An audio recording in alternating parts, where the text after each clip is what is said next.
There is no guarantee for success, but there are ways to get closer to it when you do the right things. Who you surround yourself with is just as important as what you do. Finding the right people, the right classes, the right activities, and taking the right tests are all decisions that shape your future. Find out more today on Destination University with Dr. Cynthia Colon. Dr. Colon and her guests will give you the tips you need, whether you're a student, parent, or educator. Now, here is your host, Dr. Cynthia Colon. You're listening to Destination University, a podcast for college-bound teens and the parents, mentors, and educators who support them. If that is you, you are exactly where you're supposed to be. Hello, everyone. I'm your host, Dr. Cynthia Colon, TEDx speaker, college admission strategist, and author of the book, Be Committed, Get Admitted. Welcome to Destination University. We help high school families successfully navigate the college admission process by helping students create an action plan, become interesting applicants, and write compelling essays that increase acceptance letters. As a former admission officer at Vassar College and an elite private school counselor in Los Angeles, I have coached, mentored, guided, and worked directly with over 10,000 students. I know what it takes to get admitted to top 100 colleges. As my gift to you, I'm revealing the exact admission committee process we used at Vassar. It's all in my new guide, 4 questions admission officers ask when deciding who to admit or reject. You can get that at drcynthiacolon.com/admit. In the guide, I share the 4 questions I used in the 12 minutes I had to review an entire application. I give you the order I read the application, what I was looking for, what I highlighted and took note of. If you've ever wondered what admission officers are looking for and how decisions are made, well, today is your lucky day. Again, go to drcynthiacolon.com/admit. Okay, let's get to today's episode. Okay, everyone, welcome. Welcome to Destination University. I am your host, Dr. Cynthia Colon. So glad to have you with us today. And I see so many new faces. So I really appreciate you spending your time, your hour with me and giving your child, your son or daughter, the attention they deserve in this process as well. Today, we're talking about the 4 steps of mastering the college application process, specifically for seniors, and specifically talking about the college essay portion of the application. And for a few of you lucky ones, I will be, or maybe you're lucky, maybe you think, but I'll be reviewing some essays live today and giving some feedback. We'd like to share what's working about the essay, what's not working, and how to improve. So stay tuned for that for sure. Today, you're going to learn how to help your child get admitted to their dream college, whether they are an A or B student. I hope that sounds great. This presentation is really for can-do families. I just say that sort of as a global thing. You can see here on my left, all of these families that have come before you. They're supportive of each other. They have positive mindset. They have belief. They have this like dream builder notion about them. And so just like my mom, she helped me help me to figure out how to get admitted to college. And so you're here to do the same. So I hope I'm right. I think I am. All right, just hit record here. All right, so here, speaking of my mom, here she is. I was recently a speaker at a school in San Diego, and so I cajoled her to come with me. So she likes to do that every so often. But when I was young and when my mom was young, we were a pepper. I'm a pepper and she was a pepper, and we like to dress as twins every so often. But the one thing that my mom did for me more than anything is she instilled a huge sense of self-confidence, self-esteem. And it wasn't until I interviewed her for my first podcast in 2018 that she revealed the story of, basically when she was young, she really aspired to go to college, and she came home and she was admitted to college. She's one of 12 kids, by the way. So she had to share a room, she had to share a bike, she had to share everything. She wanted her way out. And she comes home with these 2 letters of acceptances. And her mom basically looked her in the eye and said, why are you so excited? You're just going to get married and have, a bunch of kids. So that was really sort of a downer for her. And turned out to be, self-fulfilling prophecy. We believe what our parents tell us sometimes. So she got pregnant with me, and so she never did finish college. So she refused to let that be the case for her daughters. So what she shares in the podcast is how she decided early on she would replace the word if with the word when talking to me about college. So she would always say, when you go to college, when you get an A, when you make the cheer team. So because of her, I have that kind of, self confidence of that anything is possible. So this is Mr. Raul Vargas here on the left, the Santa Claus looking man. And my mom met Mr. Vargas when I was a sophomore in high school, unbeknownst to me. Now, I had been talking about my dream college of going to University of Southern California, USC, fight on. And she told this gentleman when she met him at the Rotary meeting, and he happened to work at USC. So he said to her, gave her his card, and he said, when you're ready, you call me and I'll help you. So fast forward, my senior year, I was paralyzed.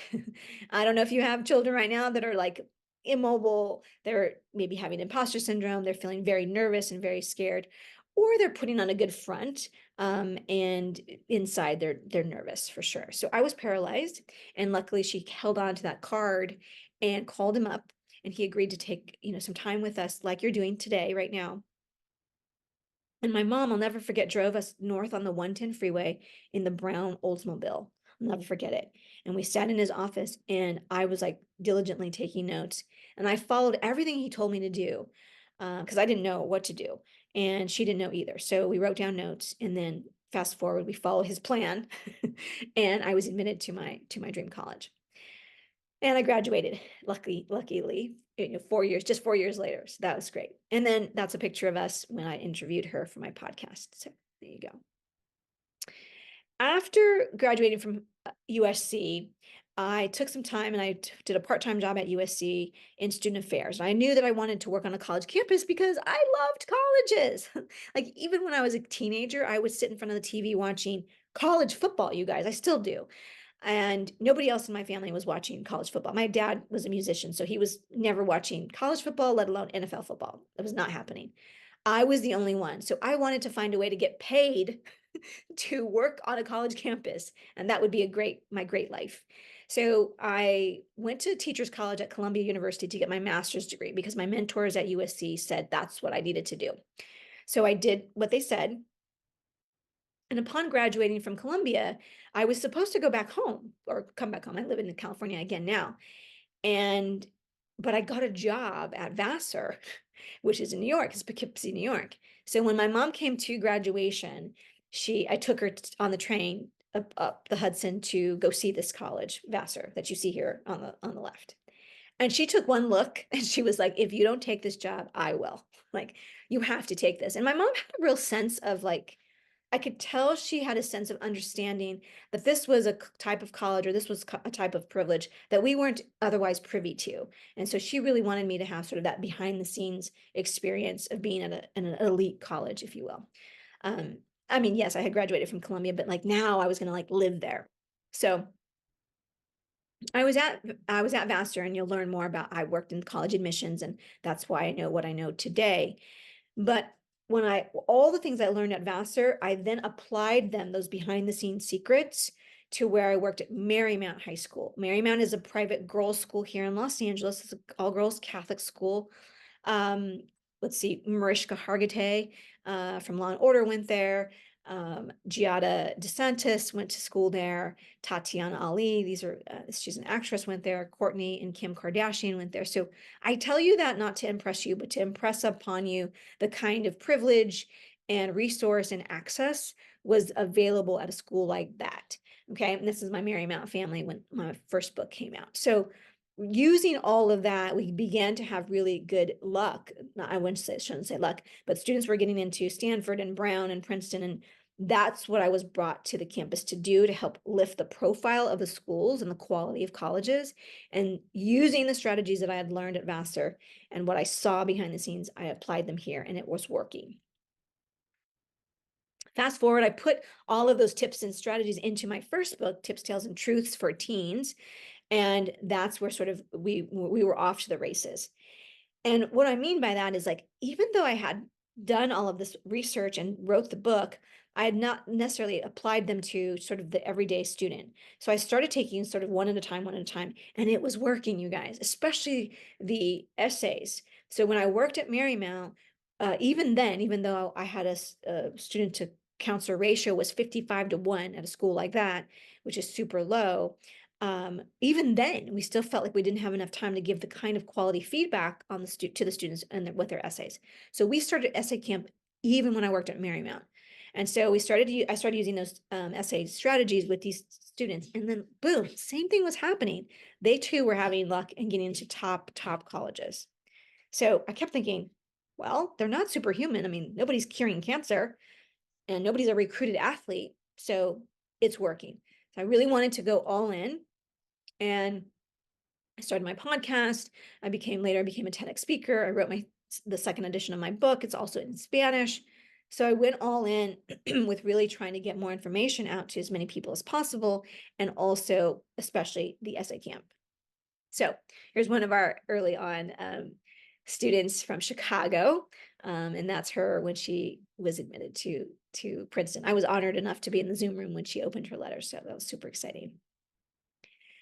But since working and doing this work since the late 90s, oh my gosh, I can't believe I'm dating myself, but we worked with over 10,000 students using the same exact essay formula that I'm going to share with you today.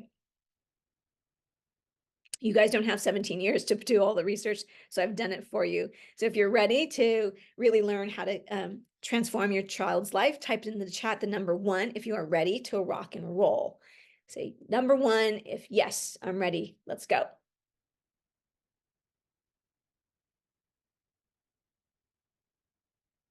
Okay. Oh, great. I see you. Perfect. Okay, so it is going to feel like you're drinking water from a fire hose. That's completely normal. Your job is to listen, to learn, and to take action. That's the biggest piece, take action.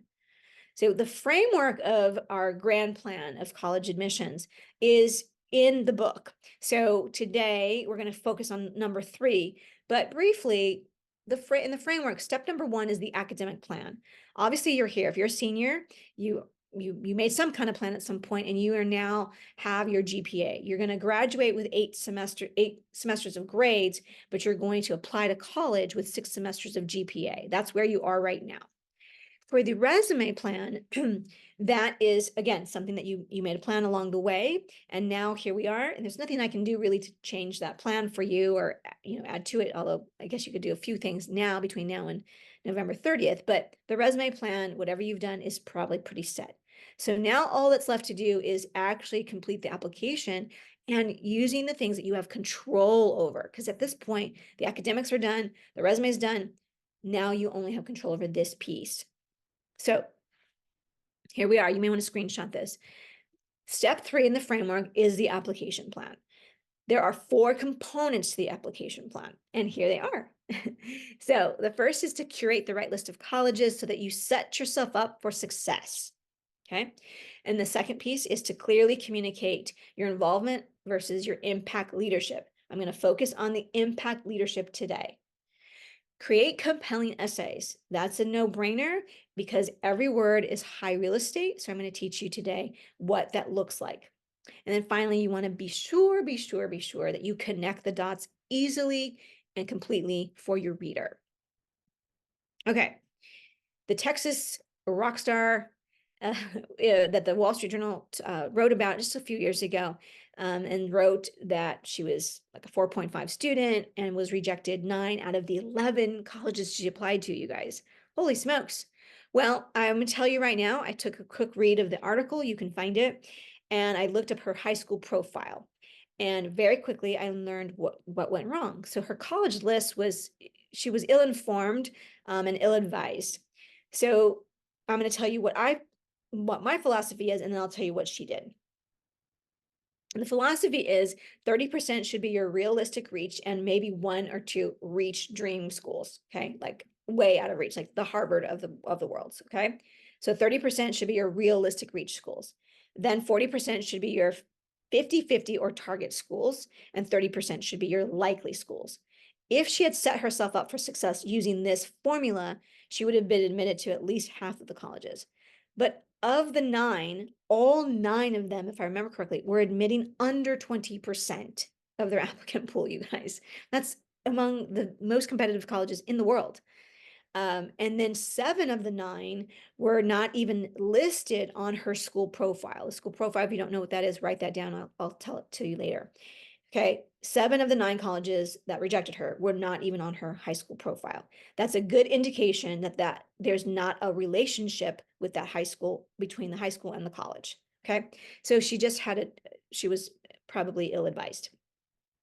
Here's a couple of reasons I'm showing you but for students, so that you can see that even the strongest of students have a wide range of schools. Okay, so here's Charlie. I'll spend a hot minute on him.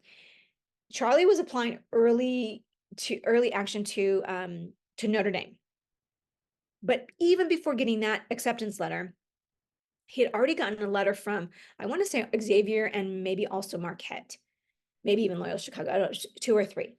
I can't tell you, even the best of students, I mean, meaning the most competitive students, like they need that like validation of like, oh my gosh, yes, someone wants me. So what you're really doing is asking these colleges to ask you for a hand in marriage. Like you're asking them to ask you to marry them. And so getting to 1, 2, 3 before, Thanksgiving, sometimes before Halloween, that's a huge booster. So I wanted to just point that out, that even a Charlie has a big, wide ranging list. I'll skip Jana. Let's go to, yeah. Well, I'll show you Jana. So Jana's at Princeton. This is what a Princeton applicant looks like.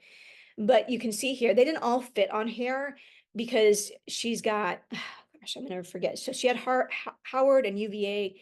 She had Barnard College on there and several others. University of Illinois. She's from Chicago, as I mentioned. So she had a number of other schools that she was admitted to, before getting admitted to Princeton. Okay. So yeah, she had a wide range. And then here's a student, same thing. So he was admitted to UC San Diego, which for him and his profile, that was sort of what I call above your pay grade. So he did really well, but he was sure to use our 30-40-30 rule. Okay. And to be sure that he had lots of choices. That should be the goal, right? Choices. And then here's Lexi. Okay. So here's Lexi. I show you Lexi because she too, strong student, but just not tippy top. Like she's not the top 1 or 2%. But so for a student like her, if this is you really want to prepare and apply to a wide range. So you see her wide range of colleges there. Okay. All right, let's move on. I have a tickle in my throat, so sorry. Okay, the co-curricular section. This is where I'm going to focus on levels 3, 4, and 5 of the hierarchy chart. So if you look here, this is the hierarchy chart, and the first level, pretty much 95%, 100% of the applicant pool have that. Clubs, organizations, community service, sports. Then school leadership is your selected or elected leaders of the school, student body president, editor-in-chief, things like that. The coolness factor is finding something you love to do and merging something with something you have to do. So you want to major in international studies. Well, your coolness project is that 3, 4 languages. Okay. So something like that. Okay. So that's a coolness factor.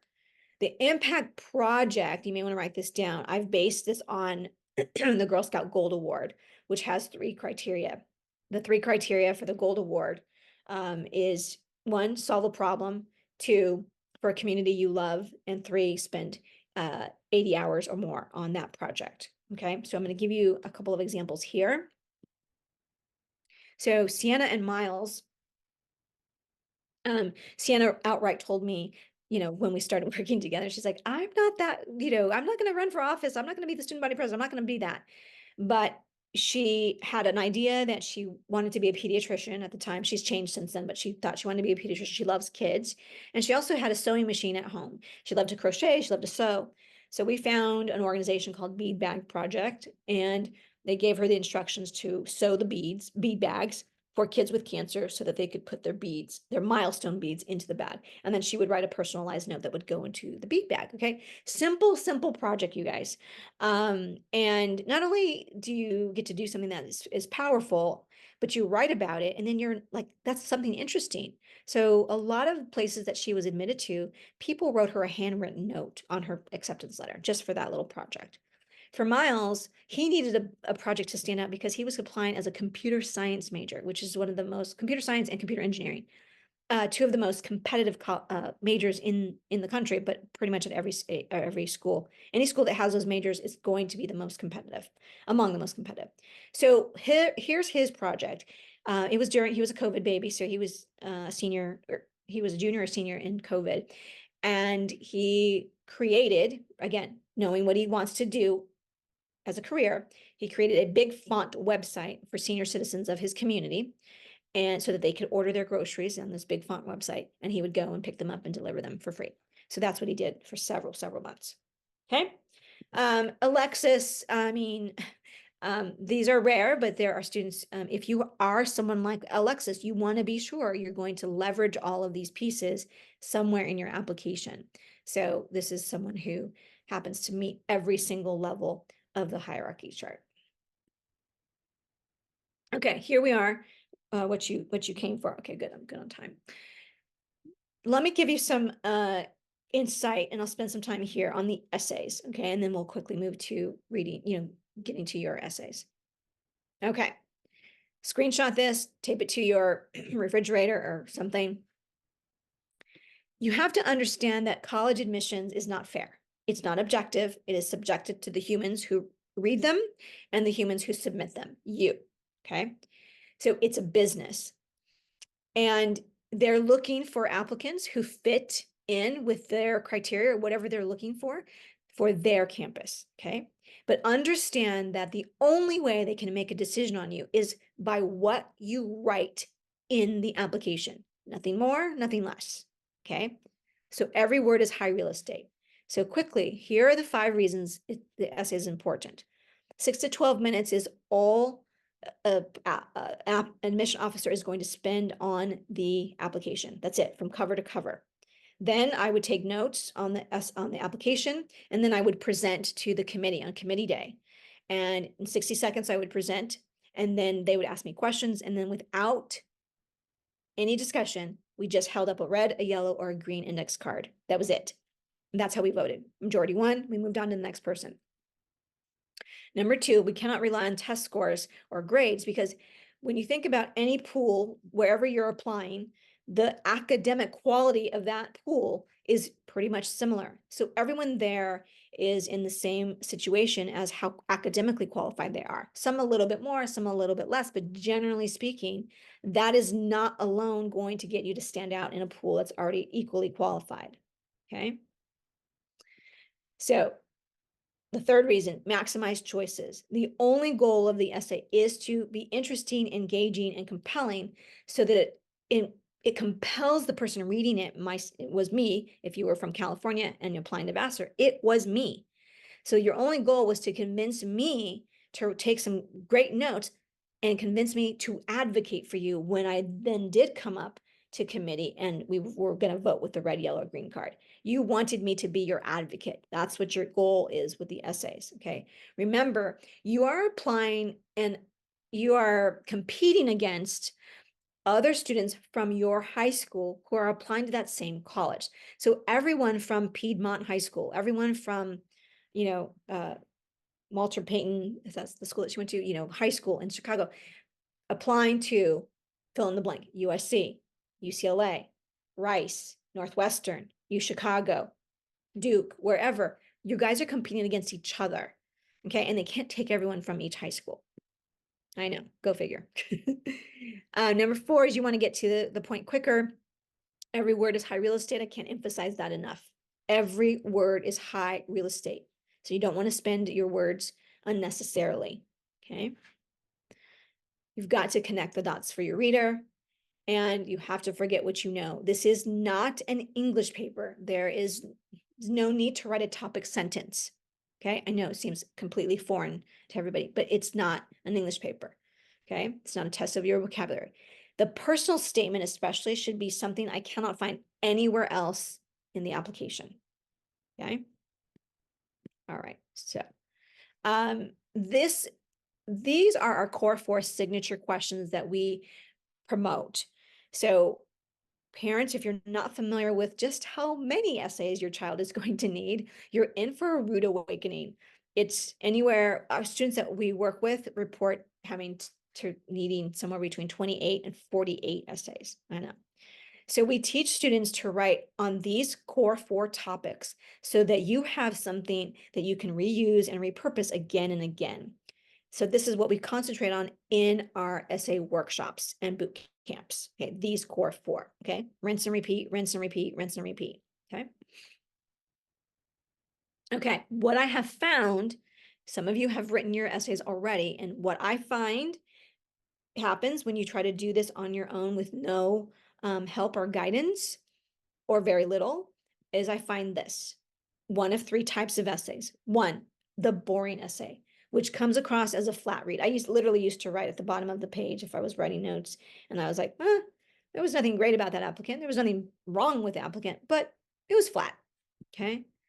So just briefly, this is an essay that came to me in October, right around now, of her senior year. The mom called and she was like, I think my daughter needs a little bit of help. And this is a mom and a student who I had met when they were sophomores, when she was a sophomore. She had done all the right things. She had top grades. She had all the components to get admitted to a top college. She did.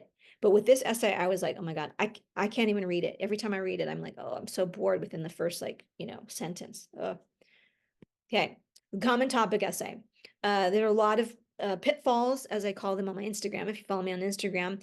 But they're just topics that just, we've seen a million times.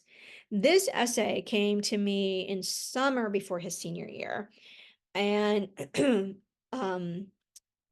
the mom called and was like, she had twins. I think my twins need some help. So I read this one. There's nothing wrong with this essay, really. It was sort of well written. Again, it's about camp. It's about being at camp and getting a roommate. But the time that it takes place is like when the applicant is like 8 or 10. And that's usually a big no-no. Like, I don't want to know about you when you were young. I want to know about you now. So nothing wrong with this essay, but just it's not going to help the chances. And then finally, the kitchen sink essay. So this is my favorite and least favorite. It happens that students try to just fit too much into one essay because they're just like nervous, like, what do I say? What do I do? But I want to tell them I'm curing cancer and I was a spelling bee champion and I'm like, empowering women. Like they just try to fit all of it in and it's too much. So here's a quick example of someone who, in the beginning of the essay, I was like, oh my God, this is so wonderful. It's about origami. It was like a topic that I hadn't ever read about before, and it was going places. I was like, yes, okay, he's on point. So this essay came to me in October of his senior. These are different ages of students. So it came to me October of senior year. Okay, and I was like, yay. Well, then I got to the next part.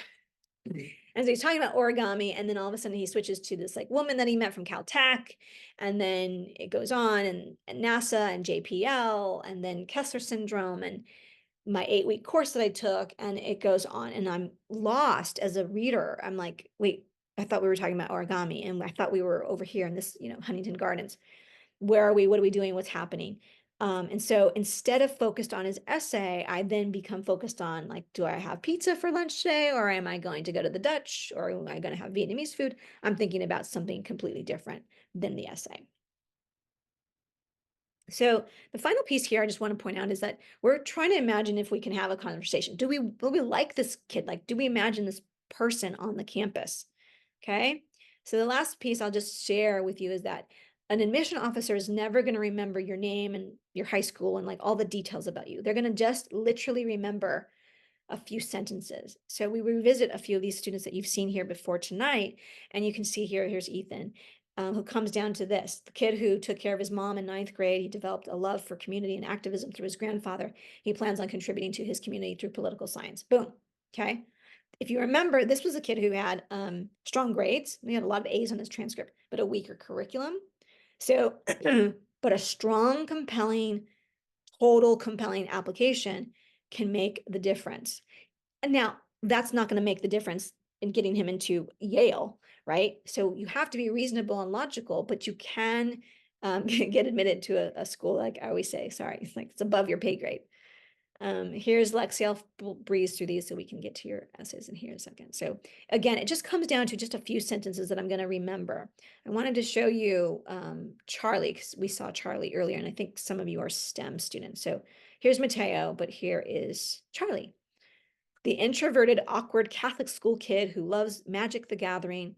He loves robotics and coding. He's the founder of Charge Bikes, and he builds custom electric bikes.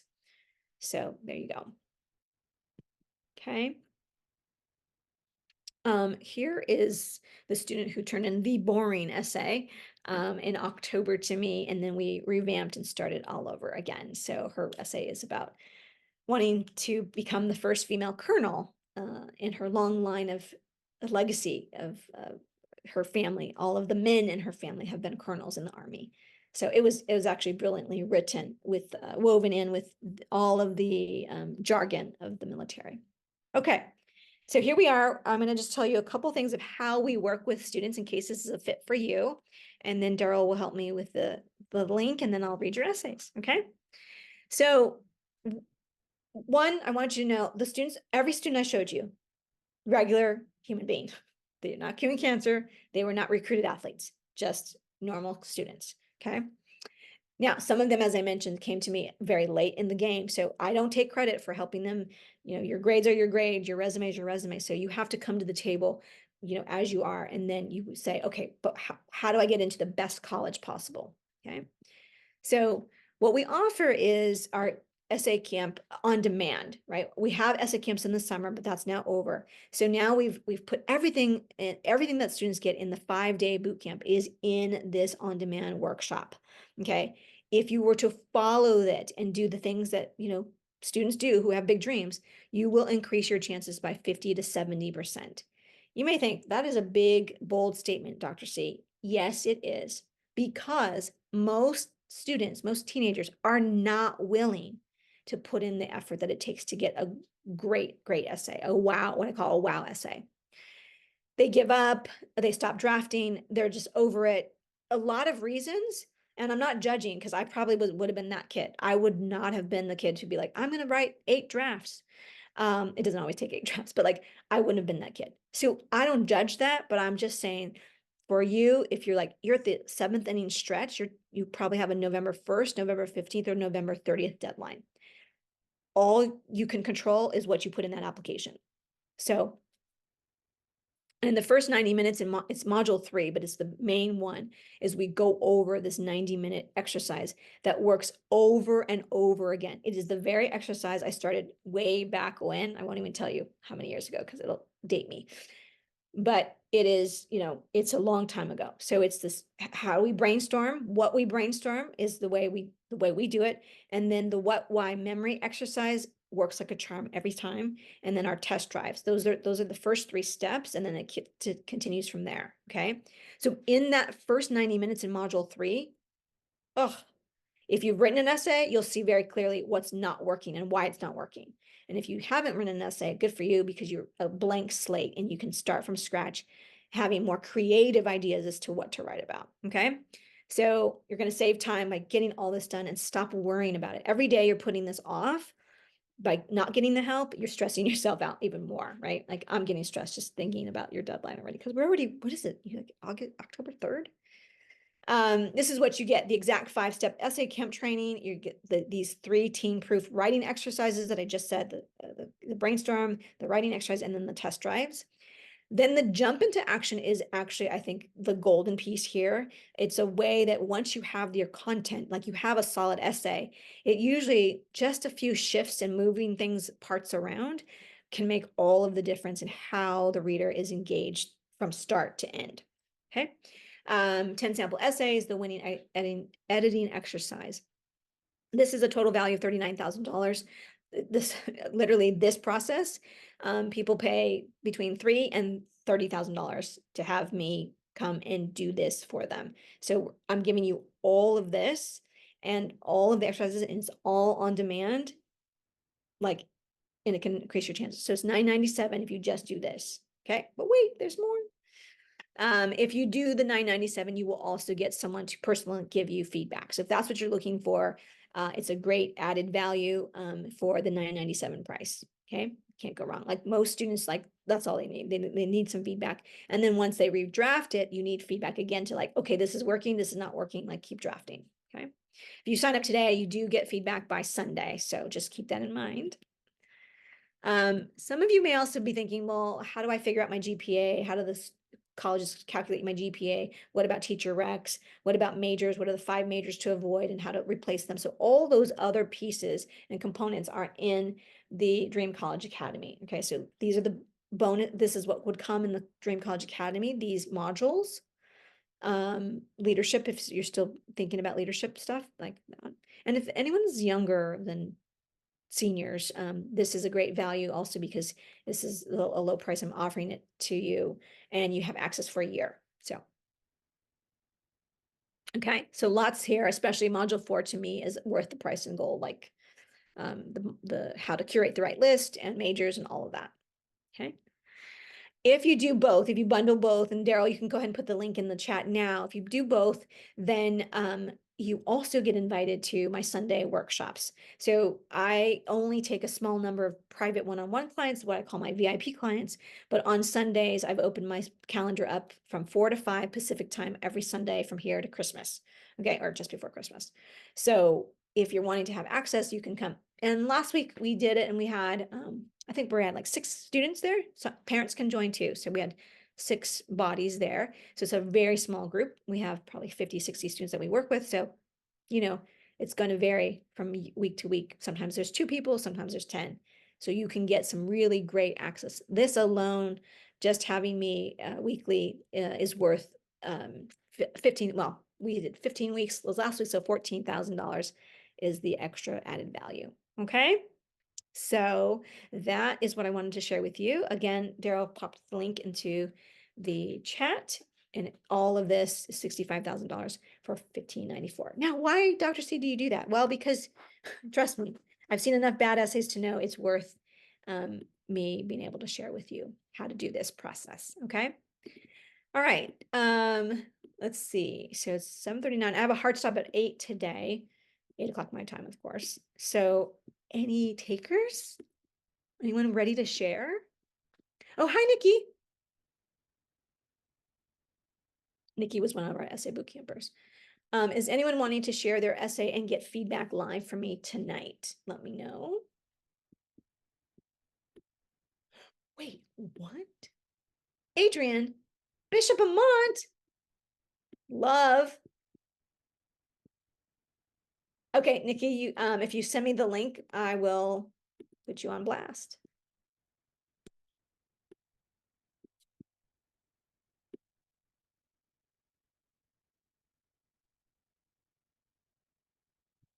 Adrian, you shared your link earlier in the oh, I see you now. I had to scroll up, sorry. Okay, Adrian, I'm gonna go ahead and click on, okay, so it says I don't have access. You need to give me access. You need to make it, do you know how to do that? I can also hit request access, but okay. All right, I need a link, you guys.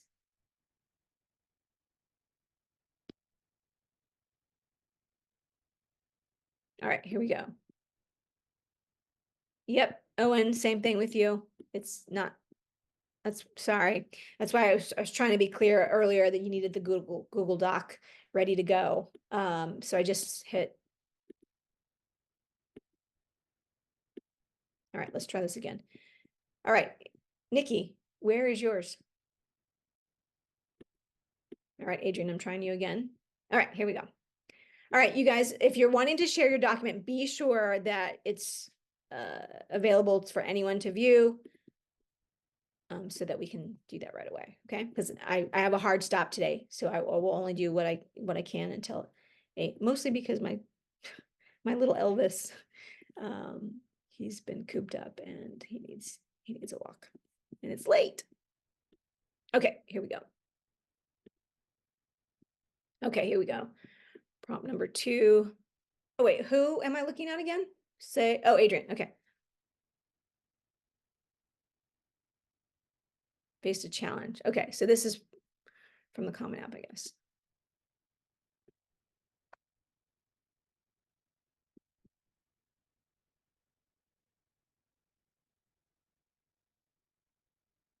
No, I can't do anything with that. Okay.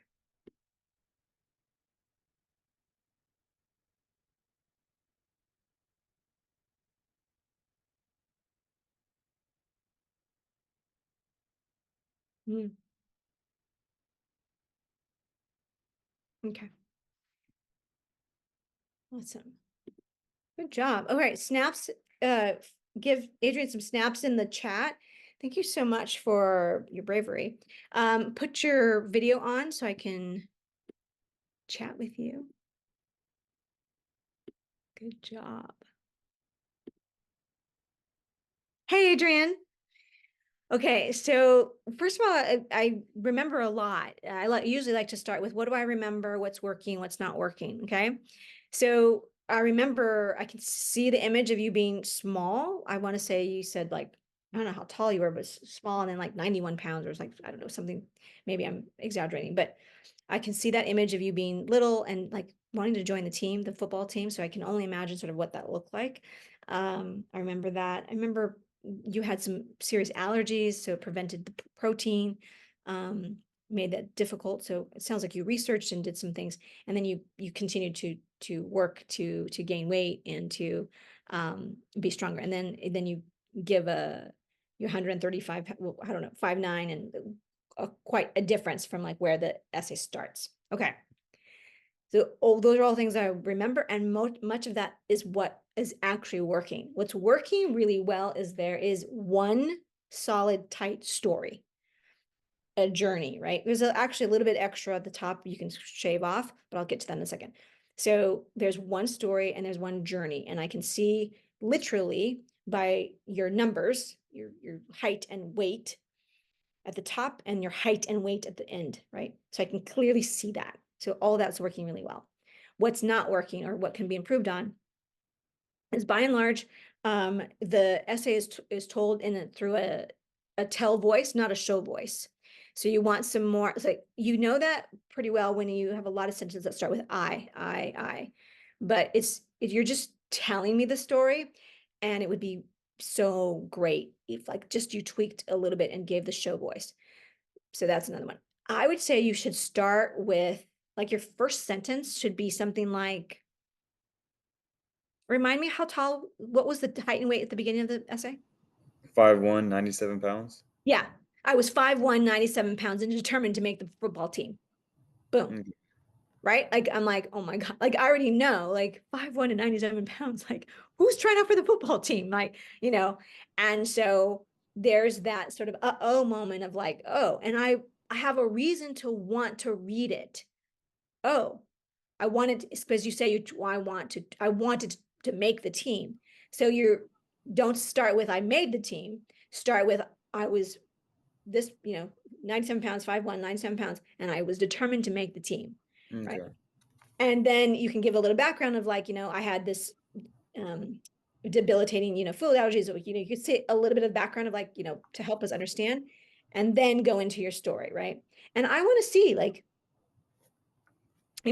are you at the market? Are you opening the refrigerator and you're like, again, with the chicken and the eggs, mom knows I'm allergic. Like, what other protein can I have? Like, show me, like, are you at the market? Are you in the refrigerator? Are you like talking to mom about the shopping list? Like, how are you finding what will work for you? So give me more of that. It'll make it just brilliant.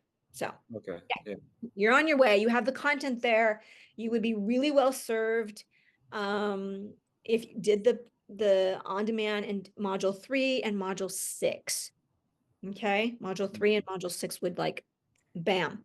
And then I would, if I were you, I would use my 2 sessions to get feedback after you've watched those videos, because you're already like mostly there. Like, it's not going to take a lot. I would say you're 2 to 3 drafts away from making it amazing.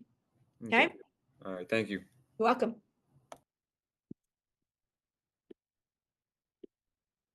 Okay, who was next?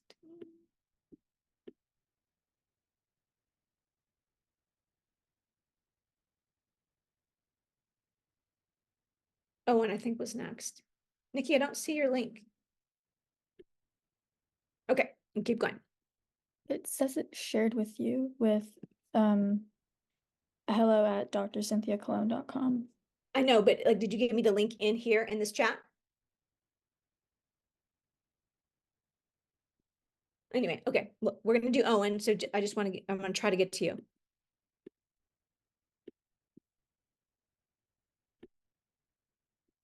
I'm sure you did the right thing, but it's easier if I have it right here. Okay, so I think this is Owen. Is this you, Owen? I see an O up there, so yeah, okay. Yep.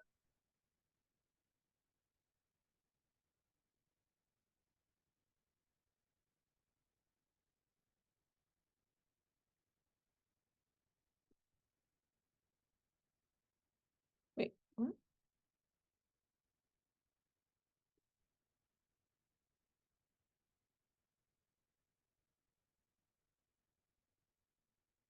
Okay, Owen, let's see. One of the things that is hard right away. Do you see, like, if I know if you were paying attention earlier when I was giving some examples, I got stuck. I don't know if you saw my reaction. I got stuck right away because the first paragraph is about camp, and then you go into your uncle, well, and like your major and whatever. So I don't see how they connect. And so one of the things that you want to try to avoid is like confusing the reader. You want to avoid confusing the reader at all if you can, but confusing the reader right away is always going to be such a distraction. It's hard. It was hard for me to be like, get back on track because I kept thinking, like, I kept wanting to fix, like, what is that? What did that camp thing? Did I miss something? Sometimes I'm like, did I miss it? Did I miss it? Let me go back. And I kept scrolling up and down to say, did I miss a point here that led to here, that led to here? So this right now, what's working is like, I think I can see the interest of the physical disabilities and the connection with your uncle. And so those things tie together. So that is definitely working for you. And then like this mechanical and biomedical engineering, if you could like even make all of that work, that would be great. Let me tell you what's not working. So go ahead and put your video on so I can see you. Okay, where are you applying, by the way, Owen? I'm applying to Notre Dame, Purdue, Marquette, Okay, and then okay, yeah, and we have kids at Purdue and Notre Dame, of course. So you're gonna need to hone in on this essay. So my biggest advice to you, because it's a little bit of the kitchen sink essay. Can you see that now that you saw the example? Because what I remember is, I remember camp, I remember the uncle, I remember the physical disabilities, I remember some other camp, and then something else I now can't remember. So there were a lot of topics woven in there. So if they connect, you need to make a stronger case for making them to connect. Number one. Number two, the major usually fits in a different essay somewhere else in the application. So you don't have to use space to talk about your major or why you're interested in it in your personal statement. However, if it's relevant, you can, but again, just use your words wisely, like use your space wisely.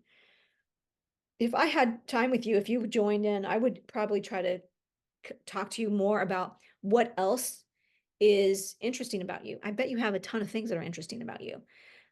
This right now feels a little bit like I thought it was going in a direction that was going to be mostly about your uncle. It didn't completely, but I just think that there's probably some other greater thing that you can talk about.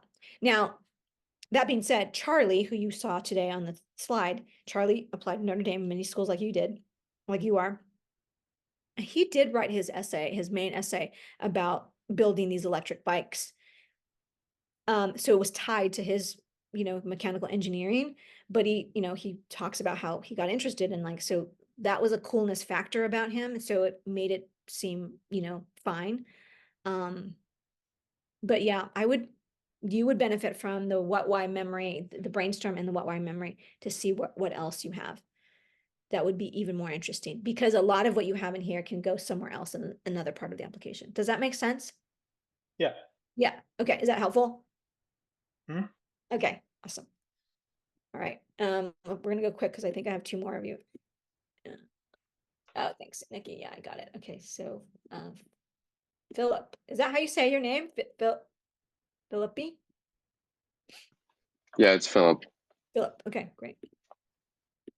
And tell me, I should have asked this. Tell me where you're applying.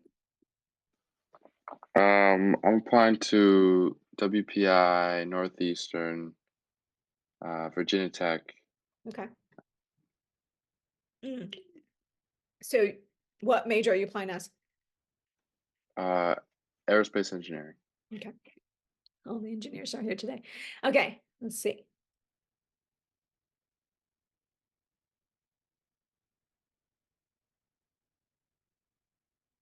Okay. I would start your essay right here. My 8th grade year, I had 4 first days of school. You could probably say that make it tighter and make it better, but that's like that's an interesting first sentence. Most students do this and it's like an English paper. You're kind of setting it up, you're giving some context, and it's just you don't need probably any of these words actually. That's 49 words. Okay, let me not cheat. Try to not cheat. Okay, I won't look at it. I just read it. Where are you? Oh, here we go. You can put your video on so I can see you. Okay, so what do I remember and what's working is the first, first days, 4 first days of school, sort of the traveling back and forth and like the languages. I didn't quite leave with all of the language stuff that I think I missed a lot of it.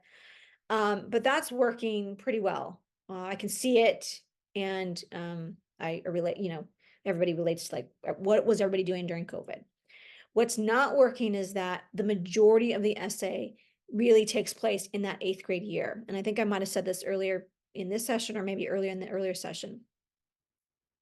We really want to have something that's more in the high school years, 9th grade to 9th grade to present.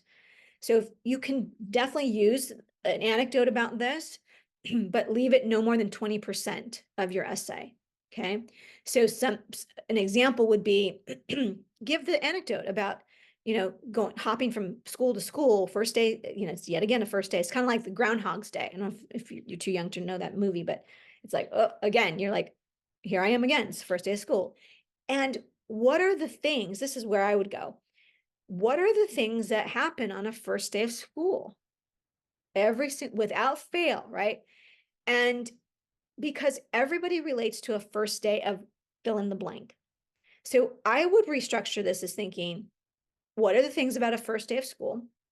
So picking out a new outfit, being nervous, getting your lunch prepared, meeting the new teacher, making friends, not making friends, who am I going to sit with? All the what language am I speaking today? What country am I in? Whatever. So make this about that notion of firsts. Okay. This is sort of, again, I'm spitballing you guys. Sometimes I'm like, the essay whisperer and genius comes out, sometimes not. And then you can sort of give that anecdote of like what that year was like and where all you were. Okay. Then move us to maybe your first day of high school. What was that like? What are all the things? And you sort of repeat that same pattern of like, and this, and then, but it was Johnny, and then, but my teacher was this. And then maybe your first day of robotics competition. Like, so make it about your first. And that would be the only way to glue the essay together is doing that. So you can take my idea or not, but you can also then end. I love cheesy endings, like I can't wait for my first day at, fill in blank, WPI or whatever. You would change it, of course. Okay. Is that helpful? Yeah, that was good. Okay. And I have a question. What about, so kind of the whole like French to English, would that still be kind of a Oh, big topic? so And yeah. So as I said, I'm spitballing. And so, whatever you want to concentrate on, whatever your details are, right? So gave you the suggestion of like the first, like what happens in that first day, but you might concentrate on like, the language, like this first day I was speaking this language, this first day I was speaking this language. And now I can speak multiple languages. And so maybe another first day is in a club or organization or somewhere more recently that you are able to use all of that. So you see how you're like, you start at one place and then as the essay evolves, you're growing. That's the whole journey. That's the whole point of this. Show us your growth in the journey, right? The essay about protein and gaining weight. It's the same thing. We start at point A and we evolve. Okay. all right, thank you. Yeah, you would be really well served at the module 3. It'll make complete sense to you of how to restructure this and being very clear about your why. Why am I writing this essay? It's not about the what, it's always about the why. And if you get some help to figure out your why, then the rest will write itself. Okay, Nikki, your last one, and I'm going over. Okay. And Daryl, if you can put the link to the essay on demand one more time, that'd be great.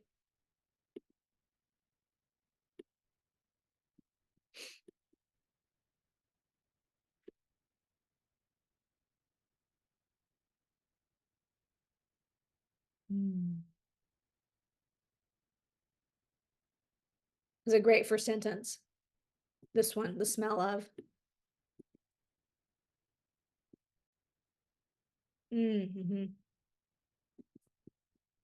Okay.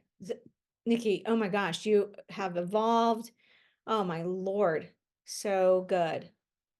Dr. Cologne, I used this essay for University of Arizona, and then they got a merit scholarship for it. Yep. So why are you here? Why are you here? Okay. So I'm going to put you on blast, Nikki. Is that all right? Yeah. Okay. Those of you who are still here, there's a few of you still here. How many drafts did this take, Nikki? Go ahead. Say it. This is my 3rd draft. Your 3rd draft? That's actually not bad. I thought you were going to say at least 5. Now, Nikki was in essay boot camp. She did 5 days and then she returned for a few more days. The good news is when you start to really learn and understand how to write an essay, that's the good news. The bad news is every time you look at another essay that you wrote before, you're like, oh, I can make it better. So you're constantly wanting to improve it. So that's the good news, bad news. So I would say to you, this is what I remember. What I remember is the smells. All the smells are so vivid. And I can see that. And then how it's woven, you're using sort of the nuts on the Sunday, method of weaving that in. And so the smells come through. And I love how it's at the top and again at the bottom. It frames the essay. It's really done really well. I'd probably give it another closer eye. I was kind of, reading it quickly. Because I could quickly see that you'd come really far from where you started. Not to say that your writing was bad, but you can see how it's evolved, right? You can see for yourself who it's evolved. Here comes Mark. Mark is crazy. Mark is another VIP client. So I think you did a really great job. Hopefully those of you who are watching, listening, you can see the difference. And so to go back to my point, when students use this formula that we've been crafting and shaping for over 20 years now, it increases the chances of you getting admitted. Okay, by 50 to 70%. Nikki just said that essay alone got her a merit scholarship. Okay. A merit scholarship is not easy to come by, right? She's qualified. She's got all the academics, but it's essays like that. Our students have earned probably over $30 million in merit scholarship. Why? Because their essays stand out. So thanks, Nikki. I didn't even have to sell it. I could have just put your on there. You did great. I would make sure with your coach, go through it with a fine-tooth comb, making sure that you are in every paragraph, you're still sort of the star of the show, right? That you're still sort of the forefront, or that what you're learning or whatever. It's just make sure every scene I'm learning about you. So that's the only thing I would say. Mark. All right. Dr. C. Hi. Oh, that's one of my VIPers. Okay, guys, I won't keep you. So you're free to go. Type into the chat one thing you learned today. I would love it. One thing that you learned today. Type into the chat one thing you learned today. Again, if you sign up today, you get to be with people like Nikki and Mark and hang out with me on Sundays, and you'll get your feedback by Sunday. Mark, what do you say about essay camp and essays? 100%. 100%. You really do all your stuff. And when like you be doing your essays and it takes you so long to do it, essay camp gets your stuff done. And I'm not just saying that to like sell it too. Like I was once like not in essay camp. I was like once like not part of Dr. Cologne. But I'm telling you, like, it's like when you're in there and you learn it, it's like it's not an academic essay. It's No. not the stuff you learn in school. 100% not. Like AP Lit, AP Lit, like you might think about it. It's not that at all. Yeah. I love it. I love it so much. Okay, Mark is now on, and I said everybody, I'm like, I'm gonna end at 8. I gotta walk Elvis. Okay, anyone else have a quick question just because I'm here? And I will. Thank you, Adrian. It's nice to meet you. Yes, you did a great job. Better way to start your essay. That's good. That's a good learning. What you learned. Okay, awesome. All right. Nikki and Mark, this Sunday, I'm trying to plan something really cool to do. So, or you can just use the time to, oh, Mark, we're meeting. We have our actual meeting on Sunday. Yeah. It's Sundays with Mark. I love it. All right, you guys. Nikki, I love this essay. I can smell it. I can see it. And just so I'm really proud of you. I know you've been pushing along. So, okay. And which reminds me, I think your mom texted me. Tell your mom I'm just remembering that she texted me and I don't think I responded. And I have been literally holed up. It was to take a look at this essay and just give me feedback because she didn't know that there was like an actual session today. So yeah. Okay. All right. Yeah, Good. I'm gonna tell her like the good feedback you gave. Yeah, check it off. So I don't know if Nikki, are you in LA Unified? No, I'm in Conejo Unified, so it's like right next door. So I'll send it out again, but I'm just telling you, Nikki and Mark, I am like the guest speaker. You may have heard or may not know that LA Unified purchased 2,000 copies of my book. And so I'm like the featured speaker or author for the month of October. So I'm hitting each of the 4 regions. So I'll be sending it out to everybody, like probably every single day next week to invite, because it's open to the public. It doesn't matter if you're in LA Unified or not, but it's open to the public. But it's super cool. So in addition to working with the VIP clients, I'm getting ready for that. So many moving parts to get ready for that. So that is what I've been up to. And so after next Thursday, I'll be a little bit more free. So, because it's my first one. Next Thursday is the first one. So, but yeah, Nikki, I want to say the 15th is when we're at the North region. I don't know what school it is, but I'll let you know. Okay, guys, I got to go walk Elvis. Thank you, Dr. Cologne. Okay. Bye, Dr. C. Bye. You're welcome. Good to see you guys. Here's the truth. For nearly 30 years, I have worked at elite private colleges and/or private high schools. I know what well-resourced families do to ensure college success, and I can tell you, if your child is enrolled at a public or religious high school, chances are she or he is already 5 steps behind. However, today is your lucky day. To get you ahead of your private school peers, I have a gift for you. I'm revealing the exact admission committee process we used at Vassar. It's all in my new guide, 4 questions admission officers ask when deciding who to admit or reject. You can go to drcynthiacolon.com/admit to get your copy. I share the 4 questions I used in the 12 minutes I had to review the entire application. If you've ever wondered what admission officers are looking for and how decisions are actually made, you're not alone. Take action now to get 5 steps ahead and begin increasing those acceptance letters.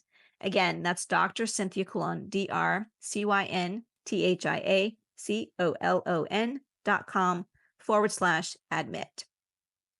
That is all I have for you today, my friends. Thank you for tuning in to Destination University. I'm Dr. Cynthia Kwon. If this episode has in any way helped, fueled, or inspired you, please share this episode with 3 people in the next 30 minutes. You can subscribe to Destination University wherever you get your podcast. And while you're there, leave us a review. It sure does help a lot. By subscribing and reviewing, you help to grow the community of informed families across the nation. And if you haven't binge listened to our previous seasons, do it. With each episode, you'll learn a new tip, trick, or strategy for success. Start with episode 1, the one word every parent should remove. You'll learn my mom's secret to ensuring college success for her daughters. And once again, if you found value today, please share this episode with 3 families in the next 30 minutes. I'll be sure to see you next week, same time, same place. Until then, wherever you are, may you have a happy and sunny day. Bye for now.